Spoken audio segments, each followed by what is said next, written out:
Pro-Palestinian rallies will be held around the country later today. They've been organised by the Palestinian Action Group, which faced action from New South Wales Police during the week, who sought to ban the rally from going ahead in Sydney.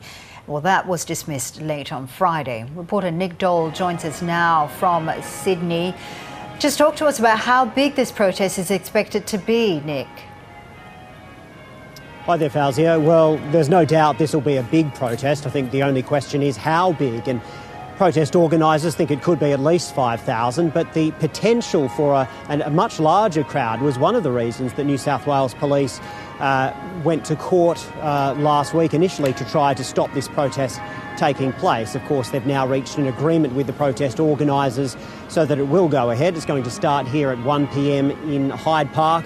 There will be a march through the streets, but the protest organisers say that they've amended that route so that just to ensure that the Great Synagogue is not impacted by those protests.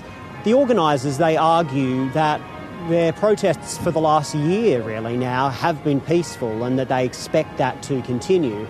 Of course, last weekend we did see the presence of some Hezbollah flags, both in Melbourne and here in Sydney. Hezbollah, of course, is a proscribed terrorist organisation, so that means that anyone bringing the flags along could risk a criminal charge, and organisers have said that they've been sending a message to anyone with a Hezbollah flag thinking of bringing that not to do that.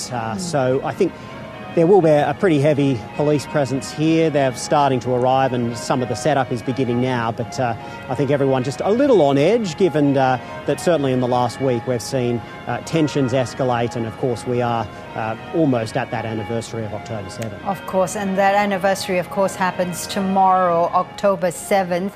The organisers have also planned a day of action. That's right. Now, there will be, I guess, firstly, a commemoration by the Jewish community here in Sydney. They will be, paying tribute to those who lost their lives in Hamas's attack on October 7. That's a candlelit vigil. There's going to be another gathering not far from where I am at Sydney Town Hall by pro-Palestinian groups.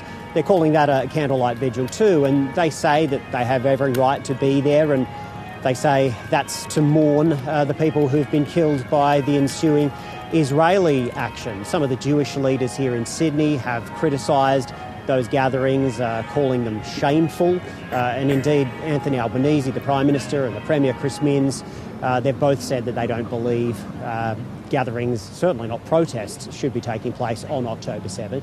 There is also another gathering planned in southwest Sydney at the Lakemba Mosque.